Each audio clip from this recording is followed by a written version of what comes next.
scientific discoveries that are revolutionizing our world and touching our lives. And in this hour, it's time for you to participate. It's time for you to get in on the fun. Okay, let's move right on to the next listener phone call. This is Gloria, Pottstown, Pennsylvania, WEEU.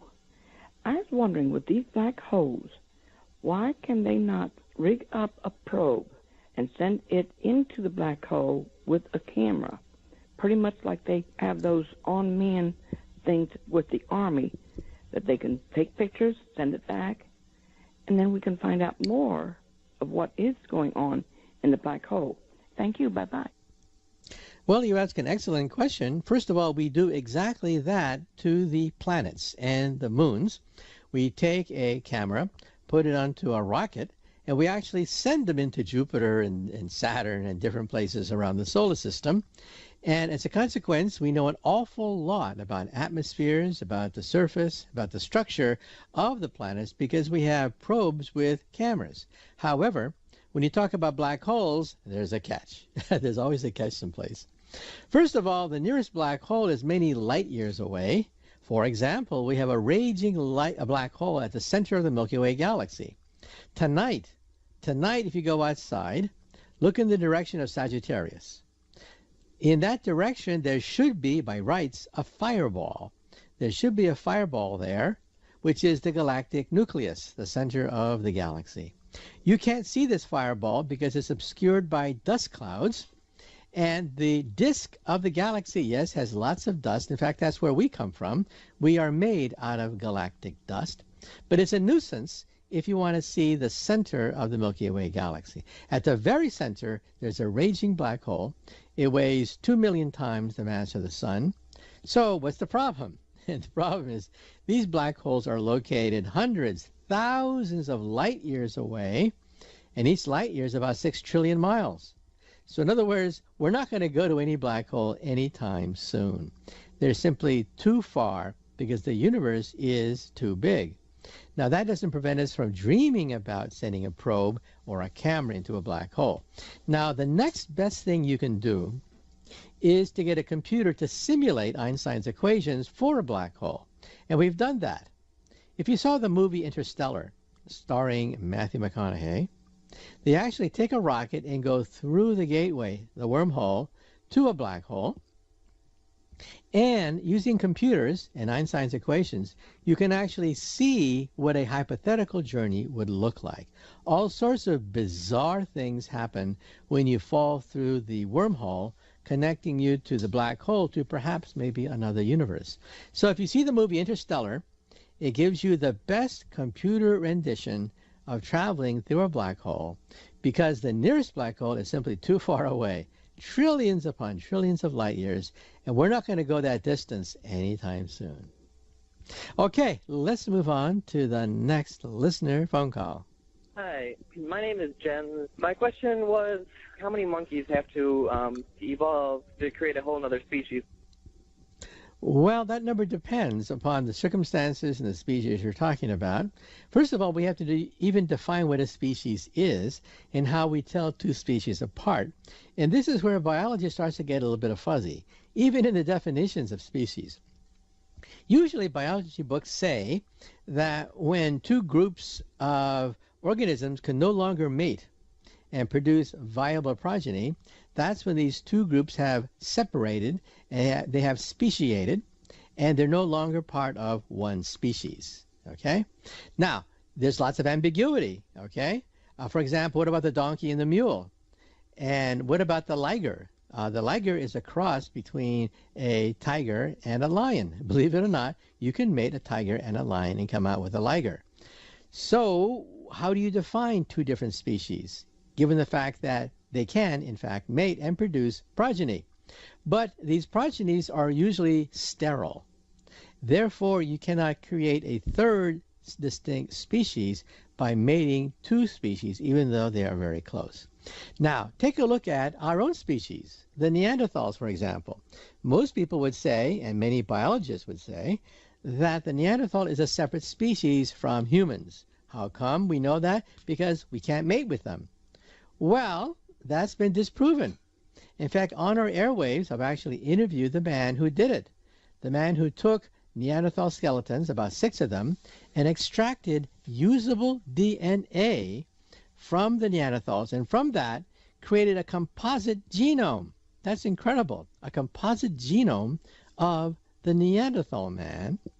And the Neanderthals, do they constitute a new species, different from us?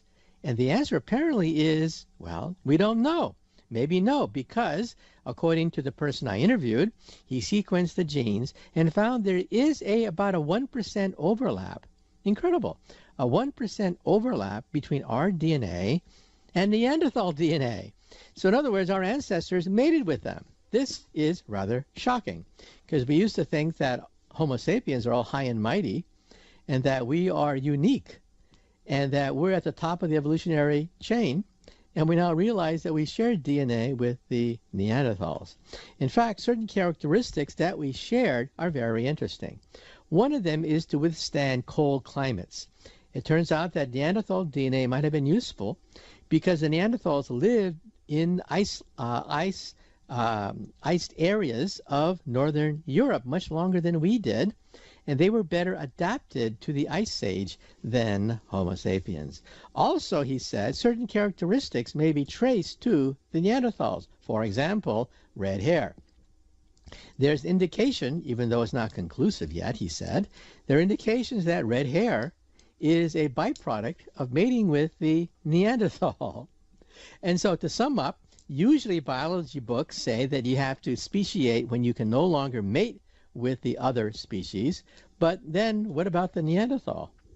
Okay, let's move right on to the next listener phone call. I'm calling from Sterling, Massachusetts. My question is about the cosmic background radiation, which is due to the Big Bang. The background radiation is continuous, and the Big Bang was an explosion. So could you resolve that paradox? Thank you. Okay, first let's define some terms. First of all, when you turn on your radio, you of course get static if you're between stations. Where does that static come from? Well, it turns out that a lot of it comes from Jupiter. Believe it or not, Jupiter is quite radioactive, quite energetic, and we now know that a fair amount of the static you pick up on radio comes from the planet Jupiter. What about the other pieces of static? Well, some of it comes from the Big Bang. Genesis, the origin of the universe. You're actually listening in on remnants, an aftershock, the afterglow of the creation of the universe itself. So how does that work? Well, as the gentleman pointed out, the Big Bang was just basically one gigantic fireball that erupted, and gradually over time it began to cool off and created the stars and the galaxies that we see around us. However, about 300,000 years after the Big Bang, there was a very important event that happened, and that is that atoms could form for the first time. You see, before 300,000 years ago, before the incident of the Big Bang, out to 300,000 years, it was too hot. The universe was too hot. The universe was opaque. You could not see very far if you were alive during that time. The universe is very opaque. And it was cool enough 300,000 years after the Big Bang for atoms to condense, for electrons to go around hydrogen. That point is the radiation picked up by our satellites. It's the radiation picked up by your radio. So your radio is picking up radiation 300,000 years after the instant of creation. And that resolves the problem. The gentleman asked the question, the cosmic background radiation is smooth, but the Big Bang was a violent event. How do you reconcile the two? Well, the Big Bang came first. It was that violent event which sent all the gaseous materials out into outer space, but it took time. It took time for that gaseous fireball to cool down to the point where atoms can form. At that point, space becomes transparent. Now, we've always thought of empty space as being a description of the universe, but that's not always true. In the first 300,000 years of our infant universe life, the universe was basically opaque. You couldn't see very far. 300,000 years after the Big Bang, the first atoms began to condense. The familiar atoms, hydrogen and helium, lithium, began to condense out of the primordial gas that came out of the Big Bang. And that primordial radiation, 300,000 years after creation, as atoms were condensing, that is what you pick up when you look at the cosmic microwave background, which is the echo of the Big Bang. Not the Big Bang itself. It's the echo of the Big Bang 300,000 years after the instant of creation. Okay, well, let's move right along now to the next listener phone call. Hi, this is Paula. I'm calling from Camdenton, Missouri, and I would like to ask, how long does it take for a stem cell and tissue to form an ear? How long does it take from start to finish to put together the ear or any other part? Thank you very much. Okay, well, first of all, let me explain how we do it, and then I'll ask you a question of how long does it take. First of all, stem cell technology is very primitive, not that advanced, but not even using cells that are not stem cells, scientists at Wake Forest University have been able to create all sorts of human organs, not just the ear. At the present time, not even using stem cells, ordinary cells that have been treated specially, we can create carbon copies made out of plastic of ears, noses, cartilage, skin, blood vessels, heart valves, bladders, and windpipes. That is incredible. It's almost like walking through Frankenstein's laboratory. I had a chance to take a film crew from the Discovery Channel. We flew down to Wake Forest University in North Carolina, and we visited the laboratory of Anthony Ataya. Maybe you've seen some of his work on science specials, and you sort of feel like, well, feel like Frankenstein's doctor walking through the hallway at Wake Forest University, looking at jars containing human organs, human hearts, human livers. Kind of eerie. But then you realize that, well, these are mock-ups. These are practice attempts to create kidneys and livers and hearts. Because right now we can't do that. Right now we can basically create tissues made out of basically one type of tissue. However, the liver and other organs of the body require many different kinds of tissues, and that's where it takes time. Now, the caller asked, first of all, how long does it take to grow an organ? The answer is a few weeks. You can grow a whole ear in about 2 or 3 weeks in the laboratory. In fact, there's even the program that I hosted for the Discovery Channel called 2057, talking about the future, where we actually visit these laboratories and interact with the scientists who are, in fact, creating bodies of the future. Now, to create a clone of the brain, of course, takes a lot more effort, but it turns out that already with today's technology, we can already begin the process of creating organs that are almost indistinguishable from human skin, bone, cartilage, noses, ears, heart valves, and bladders, and even windpipes. Truly miraculous. Okay, let's move right along to the next listener phone call. Hi, my name is Rick. I'm calling from Interstate 15 south of Las Vegas, driving a truck. My question is a neutron bomb a neutrino emitter, or does it create neutrinos? If so, if you have a neutrino detector and you are setting off a neutrino emitter, wouldn't you be able to detect things on the other side of whatever it is you're trying to look into, such as you suggested the Earth? Well, first of all, let's talk about the neutron bomb, and then let's talk about neutrinos. First of all, the N of the neutron bomb does not mean neutrino. It means neutron. It is a neutron bomb, not a neutrino bomb. In fact, in physics, we use the neutrino bomb as a joke, because if a neutrino bomb goes off, what happens? Nothing. Absolutely nothing. Because your body is being penetrated by billions upon billions of neutrinos from the sun, black holes, and whatever, and you don't feel a thing. Neutrinos, in fact, can go through light years of lead and not even get absorbed. That's incredible. Think of our solar system made out of solid lead, and you can shoot a beam of neutrinos right through it. So a neutron bomb, the N stands for neutrons. They, in turn, can do a lot of damage. A lot of the damage from bombs actually comes from neutrons. So the N bomb, the neutron bomb, neutrons do cause a lot of damage. And so The neutrino is emitted as a byproduct of the fusion process, but the neutrinos are extremely ephemerate. That is, they go right through matter without hardly noticing it. And that means you can send it right through the center of the Earth. One day, perhaps we'll have neutrino detectors that can detect earthquakes on the other side of the Earth, because they go right through the Earth as if the Earth is made out of nothing. So neutrinos are quite different from neutrons. Okay, let's move right on to the next listener phone call. It's Randy calling from Sebring, Florida. I've got the age-old question of which came first, the chicken or the egg. Have a good one. Well, you ask a very interesting question. The answer, I think, is neither. That is, both the chicken and the egg evolved from a much more primitive form millions of years ago. First of all, if you look at the fossil record, you can begin to see that about 500 million years ago, we had the Cambrian explosion.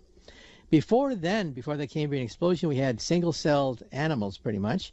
After that, we had multi-celled animals of increasing complexity, including primitive backbones. And the question is, where does a chicken and egg fall into that evolutionary framework? We'll find out after the break. Let's take a short commercial break. And after the break, we're going to talk about what came first, the chicken or the egg.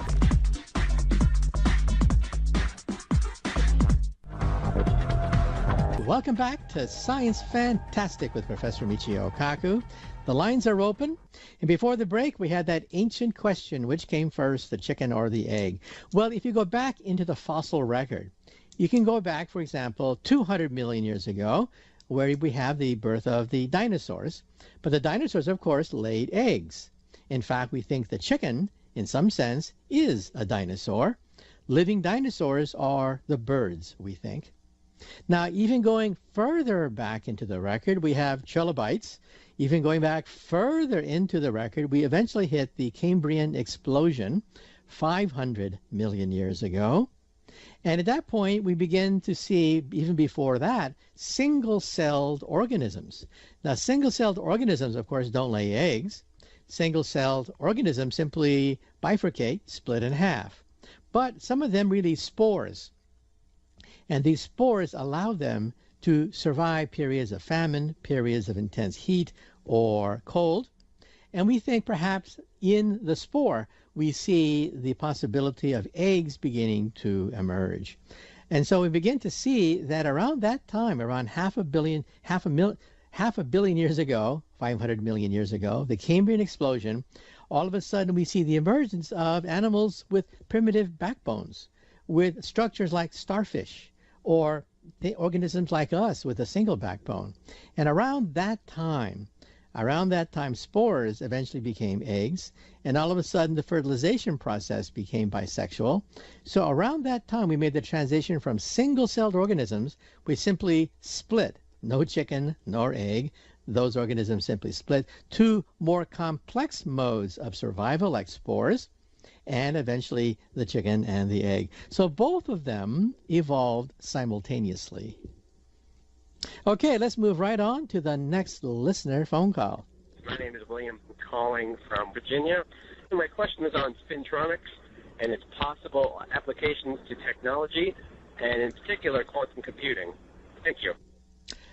Well, you ask a question that even the CIA is interested in, with all these leaks coming from the government. God, Washington, D.C. is like a sieve. Everyone's leaking documents left and right. How can you run a country if all your secrets are released? Well, one document was rather interesting. It was from the NSA, and it said that, yeah, they were looking at quantum computers. They didn't think there was anything there right now. But yes, the CIA, the NSA, and all the spy agencies are looking at quantum computers. So let me explain. We know that Moore's Law is the basis of American prosperity. That's why we have computers that double in power every 18 months. Moore's Law. But Moore's Law cannot go on forever. In the coming decades, for example, computer chips, your Pentium chip, will have layers not 20 atoms across, but 5 atoms across. Once you go down to the atomic level, you get leakage, you get heat creation, and silicon is unstable. Silicon cannot do its magic when it overheats, and if you have layers of silicon that are 5 atoms across. In other words, Moore's Law could collapse. In other words, Silicon Valley could become a rust belt. We have many rust belts in the past. Look at Pittsburgh, for example, and Pennsylvania. We have large areas of the United States where old technology was replaced by new technology, and that's a good thing. It's a bad thing if people lose their jobs, but it's a good thing if we can educate workers to then accommodate the new technology that is being adopted to replace the obsolete technology. Well, here's the question. What's going to replace the silicon computer? That is a multi-trillion-dollar question. The CIA looked at it. The NSA looked at it. I'm sure the Russians have looked at it. I'm sure the Chinese have looked at it. And the short answer is, we don't know. Now, once we get down to the atomic level, then some people say, obviously, we have to have atomic computers. But atomic and molecular computers don't exist yet. And that's where the quantum computer comes in, as was mentioned. All atoms spin. They're like a spinning top.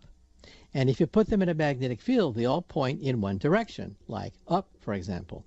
So imagine an array of spinning tops all aligned vertically. That is a magnetic substance. Then if you make a switch and some of them turn upside down, you've done a calculation.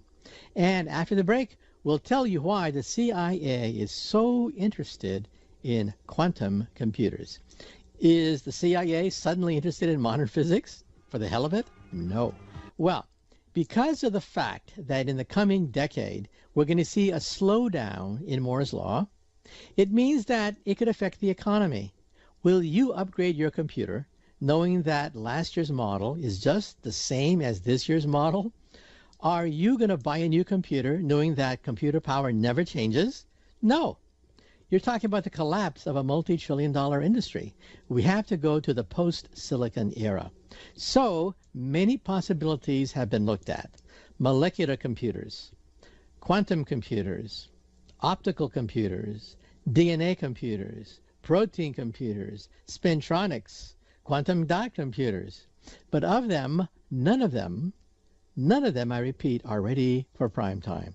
Silicon is very versatile, very easy to handle. It's like a miracle chemical, but it can't last forever.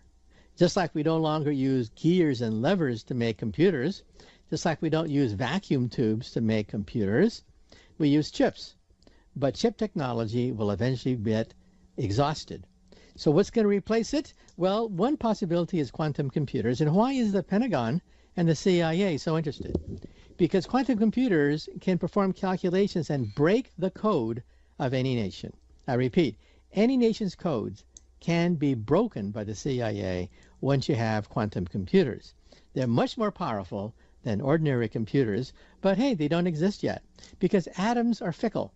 The slightest disturbance will make these atoms in a magnetic field tumble and go into random configurations.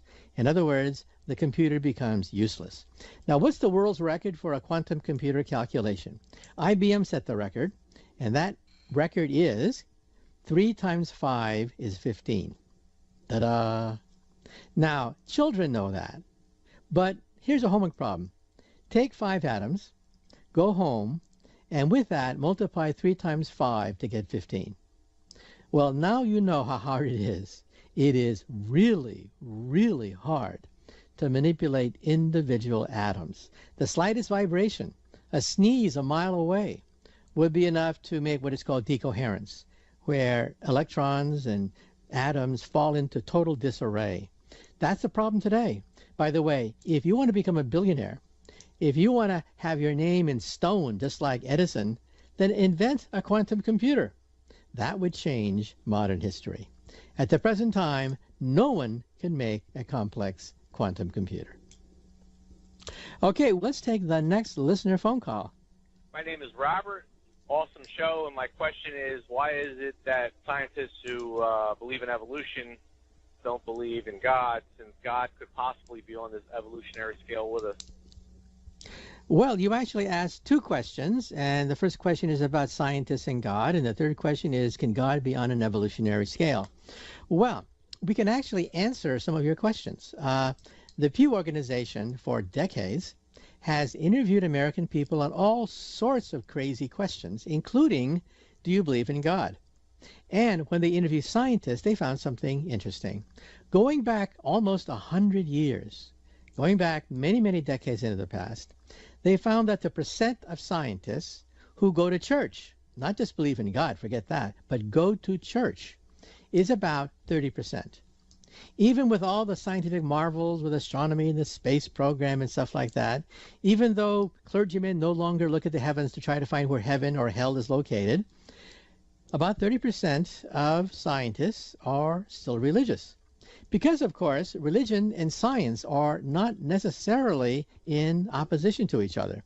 I like to quote from Galileo, who once said that the purpose of science is to determine how the heavens go. That's the purpose of science, to determine how the heavens go. And the purpose of religion is to determine how to go to heaven. So in other words, religion is about ethics. It's about how to lead the good life. It's about how to be a good Christian or whatever religion you happen to believe in. That's the purpose of religion. The purpose of science is to understand natural law, which is different from ethics. Now, as long as we keep these two apart, there's no problem. The problem occurs when people who are believers of natural law begin to pontificate about ethics, or when religious people begin to pontificate about natural law. That's where we have problems. Well, the second part of your question goes beyond the question of simply scientists and evolution and God, but can God be placed on an evolutionary scale? Well, I think most religious people would say no, that the accommodation of evolution, religion, and science is not to accommodate God in religion, because God is supposed to be the ultimate. God's supposed to be beyond evolution. God does not evolve because of, for example, survival of the fittest or evolutionary pressures placed on God. God has no evolutionary pressures. And so the resolution of the problem of religion and God is not that God is on a scale of evolution, because many people who would say, who believe in God, that diminishes God. The resolution, I think, is that there really are two domains. Now, what was Einstein's position on God? Einstein's position on God was there are two kinds of God: the personal God, the God of prayer, and the God of harmony, the God of elegance, beauty, and simplicity.